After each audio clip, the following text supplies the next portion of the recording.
Good morning, everyone, and welcome to the virtual breakfast sessions. I'm Larry Sashin, and today, we have a different type of show. But before we go into that, I want to talk about our sponsors, the people who are paying the bill. First, we have ERA. Are you looking to boost your cash flow and your EBITDA? Ed Flanagan and expense reduction analysts are here to help. They specialize in uncovering hidden savings buried in your invoices and systems, so don't let that extra cash slip away. Ed and his teams will find it for you. So skip the guesswork and call Ed Flanagan today. Remember, it's not what you make, it's what you keep. And Eastern Business Solution. If you're looking for copiers, printer, any kind of business equipment solution, call Anthony Williams. All right, so into our show. Today we are blessed, I guess, education's answer to Sybil, if you remember the old book. We have Stephen Zagor here. So Stephen, introduce yourselves and you can talk about some of your characters, and then let's start talking to them. Okay, I'm Steve Zagor. I've been a consultant and a teacher for quite a long time, since before Fred was born.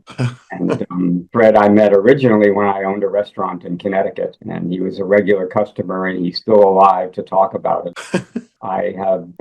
Right now, I'm a professor at Columbia Business School. I teach food entrepreneurship, and I've been a professor there for about 8 years. And I teach in the food studies program at NYU. I've been there for 28 years, teaching students in the nutrition and food studies program. And I still do consulting, and I've been doing ventriloquism now for a few years with various characters. And I use them in my classes, and I use them to make points. And I have a site called the Food Frenetics on TikTok and Instagram. And TikTok's I got banned on TikTok at the beginning, but I'm back on thanks to a student who was a director of compliance who realized it was a mistake. But so I have characters. You're going to meet all of them, or at least as many of them as we can roll out. This is Gwyneth Plantrow. She's a satire from Poop magazine. I sure am, and I'm no satire. I'm the real damn thing. And you're going to meet Guy Friggin. Yeah, this is it, all right. Oh, yeah,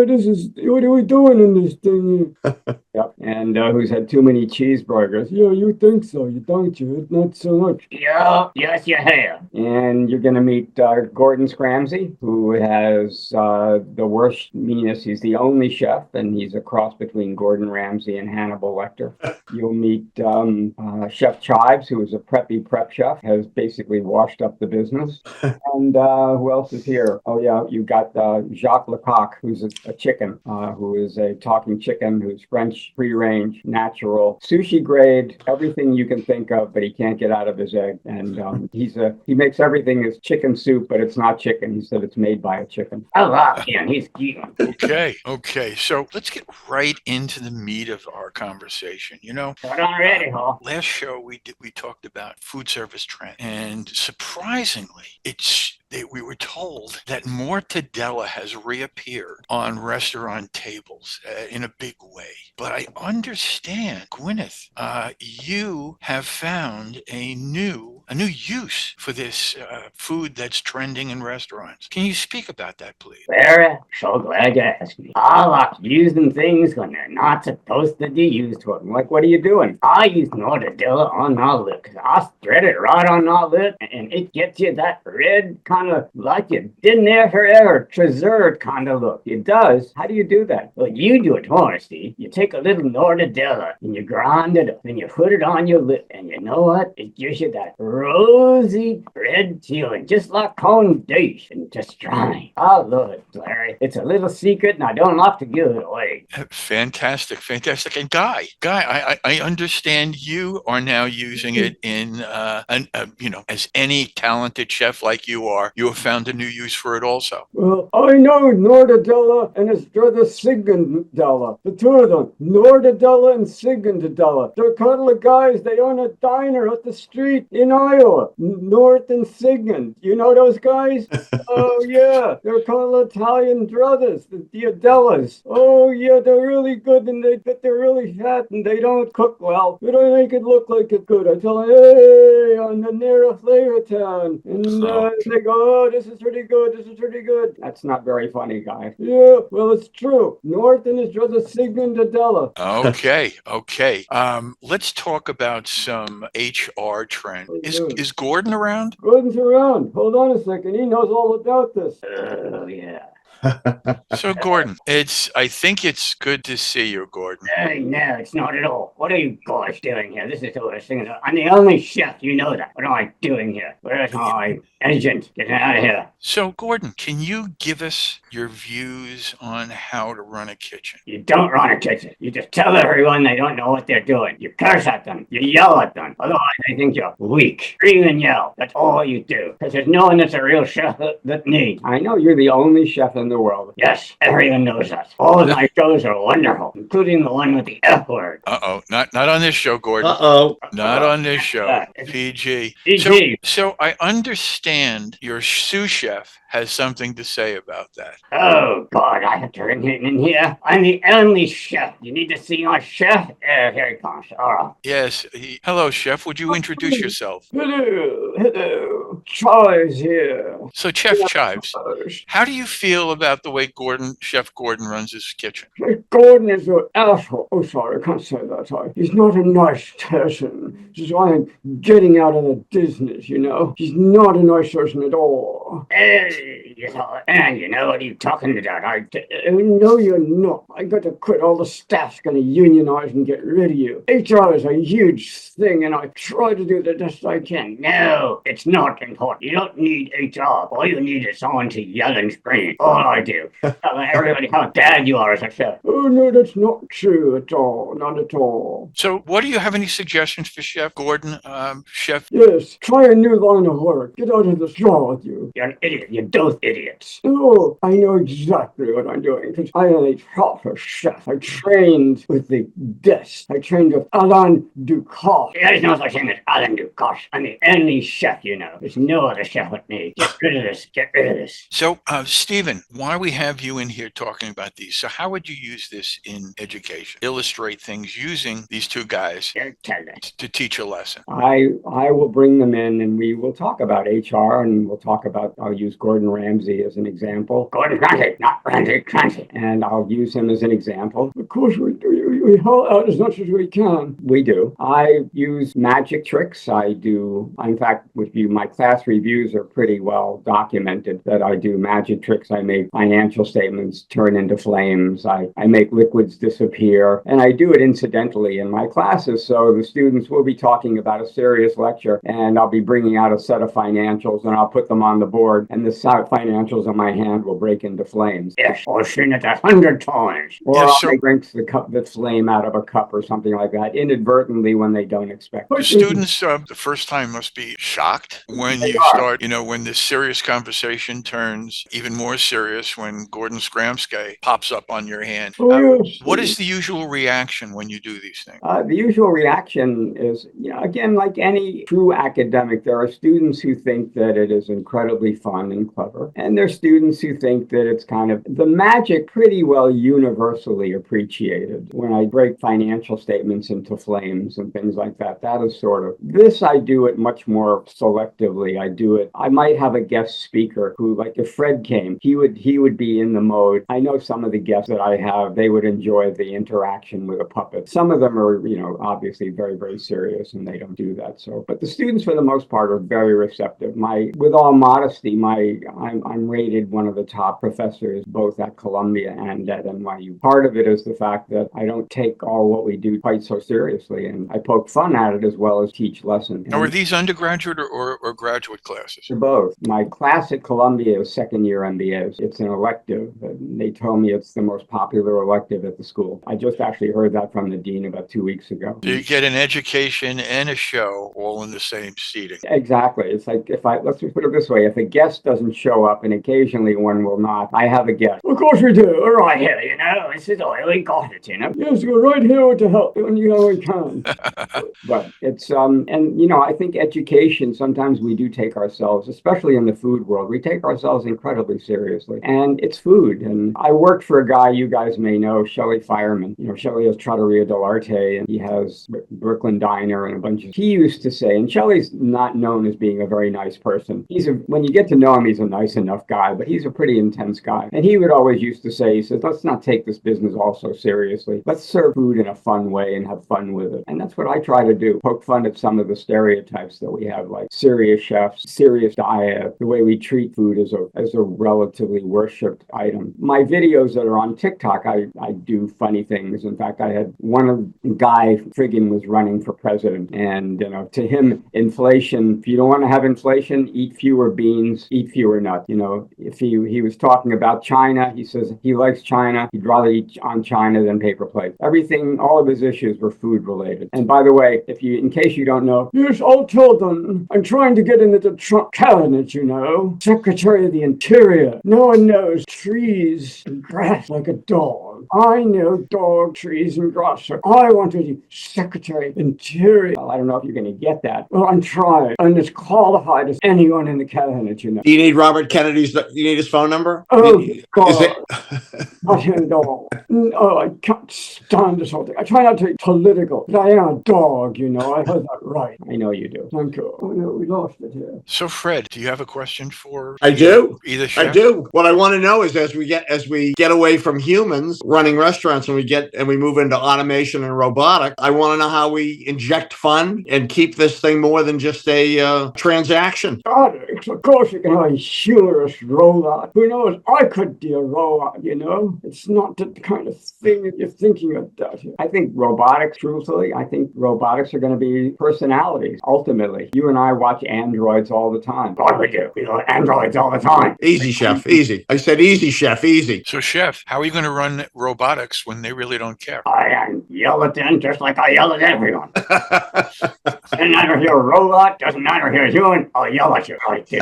That's what makes me popular. You talk about harassment, I love to harass. All I do. And I tell that to the students. I harass. You know, I understand we haven't seen Jacque Le Coq yet. I understand he has a new invention that goes along with the trend that we found that sandwiches and handhelds seem to be the most one of the fastest growing segment of food service.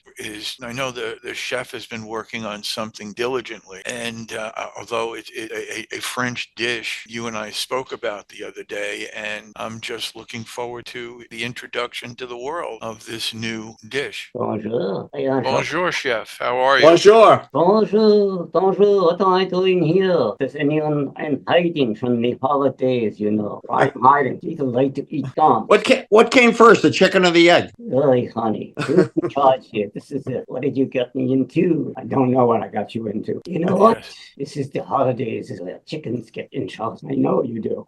By the way, Jacques, you do not look like a chicken. You cannot say that. You cannot say you do not look like a man. You do not look like a woman. You cannot say you do not look like a chicken. I know you don't look like a chicken. Are you a chicken? Oui, I am a chicken. And what do you do as a chicken? I sit here in my egg. Do you fly south for the winter? Of course. I fly on Delta. So, chef, it's very important. We want to know about... We flies Delta because there's Shake Shack burgers now on there. Oui, I don't eat Shake Shack. I am a chicken. I eat antibiotic free. I do not eat beef. I eat only seed. No, I am free range. Even though I am stuck on my egg, I am free range. So, Jacques, I have a question for you. We did a story yesterday on plant-based chicken. What is a plant-based chicken? Good question. I don't know either. I know chicken. Plant-based chicken. I assume chicken that eats plants. No. I'm scared. Are they going to replace me with a plant? Do I look like a plant? I don't think that's going to work out at all. Plant-based chicken sounds terrible. Unless it's a plant that's made by a chicken. That could be a plant that's made by a chicken. I think that's okay. It's like you eat chickens. No, you don't eat chicken. Okay. Let me ask you a question. So talk to me about this new handheld that you've been working on. And I'm pardon my French, as they say, the Shenshod. Oui, me, I don't understand. What? The Shen Shod, that handheld that you were talking about, that's in a brioche bun. Oh, I don't, it's a secret. I'm not supposed to tell anyone yet until it is released. I am going to, my friend Danielle is going to release this very quickly. He's going to start the restaurant. What kind of restaurant's he going to do? A sandwich, teaching all kinds of unique sandwiches. Is that what you mean? That's what I think he means. I don't know. You don't know. Okay. So, Fred, so what do you think, how do you, I have a question. Tim, you'll cut this part out that I'm fumfering. Stephen, do you ever reach down to the younger groups, younger age children and young adults and use your puppets to teach them? Oui. Yeah. NYU has an affiliation where they have a group of students from some of the most economically deprived schools in the city, and they invite them to the school on a Saturday morning, and they're usually 8th, 9th, and 10th graders, and they talk about various opportunities, not just in the hospitality industry, but in other areas. Every one they do that's related to restaurants, they invite me, and I bring the characters, or at least one of the characters there. Unfortunately, a lot of the students that age don't know who Gordon Ramsay is, who Guy Fieri is. He doesn't have that kind of appeal for some of the younger kids. There's a few usually, but most don't. So I have to use more the Jacques character because he's more of an animal that has a universal appeal. But I do magic tricks, I do it, and they ask me to keep it very, very light. But NYU is really big. I also teach at ICE still. The students at ICE some are older and some are younger, but some of them have just high school educations and have, mostly job experience, not a lot of education experience. And they all find it to be very amusing and very thought-provoking. If I can leave a student at the end of the opportunity just thinking more about being in our industry and thinking about opportunities, and at the end of the day, that's what I try to do in all of my students, is to get them to think creatively. On my very first day in class, I'll tell them, you may not remember all of the facts that I tell you. You may not remember all of the small things that we're going to go over in every class, but I want you to remember how to think about them. I want you to think about the approach. I want you to think about how I'm teaching you, how I'm trying to teach you in a different way. And I want you to approach your career in a different way and use it as a metaphor to what they do rather than the specific, they think he's funny. I'm funny. I'm very funny.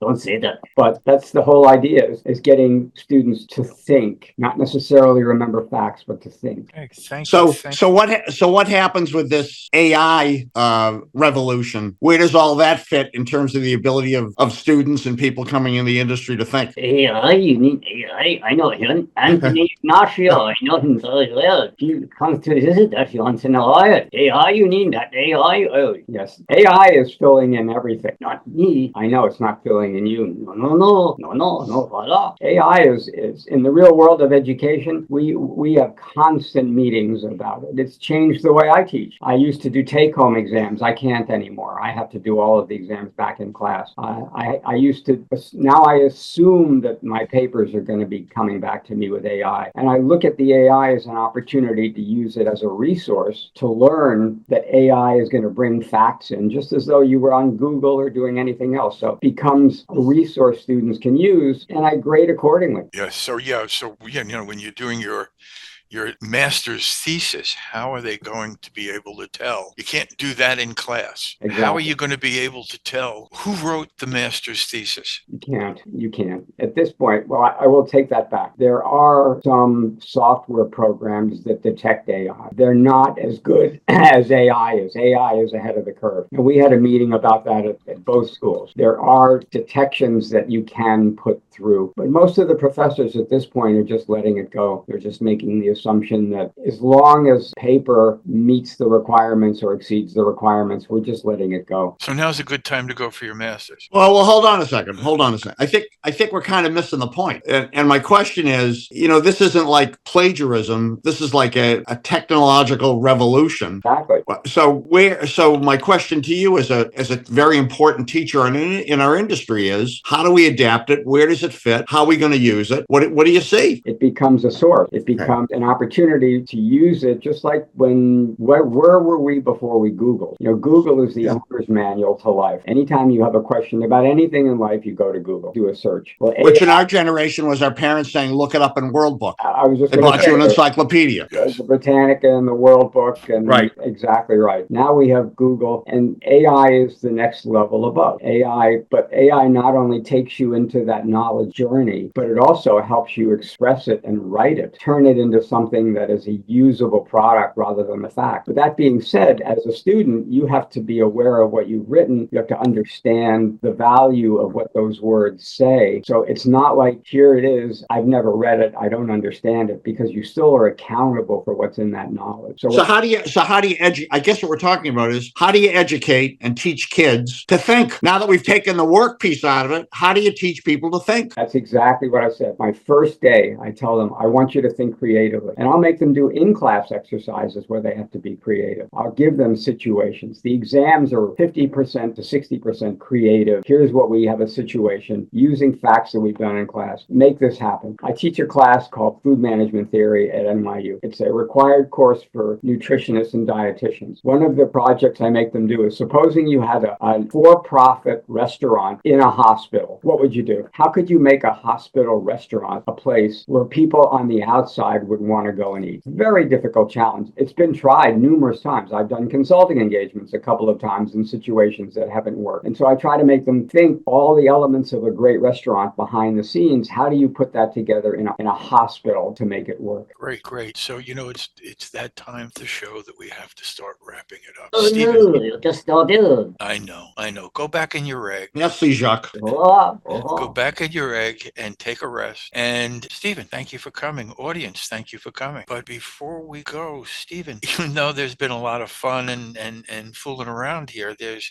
been some very important points that you've made today. Can you give me a 1 minute wrap up of what you really want to convey to the audience? I want to convey the fact that when I walk around the halls of some of the schools that I teach in, education gets stale. Not all teachers, and some of the teachers are wonderfully insightful and wonderfully creative, but we get stale. And whether we use ventriloquism or some people are more theatrical than others, key is not to be additional. The key is, if we're going to tell students to be creative and try to teach them to always ask what if and why not, the teachers themselves have to always ask what if and why not. And it's easy to get lulled into teaching the same thing over and over again because it's easy and because we've got it all down and it's in the can. And so my first class, in every class I teach, I'm going to teach you to think about what if and why not. And I have them all stand up and we do a creative exercise. At the end of the semester, we do the same thing. Education can be just as stale as anything. We owe it to our students to employ AI, to employ every element that we can to take the classroom, those four walls of the classroom, and expand them into new ways. All right.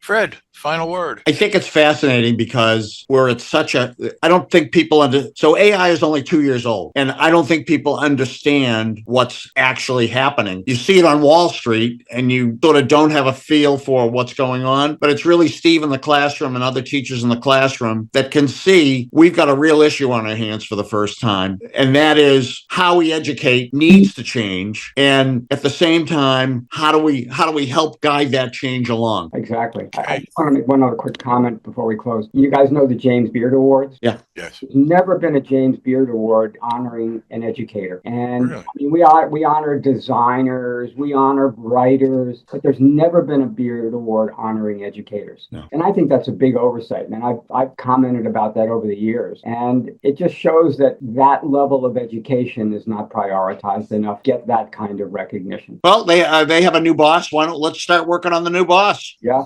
Maybe he's got a different view on it. Exactly.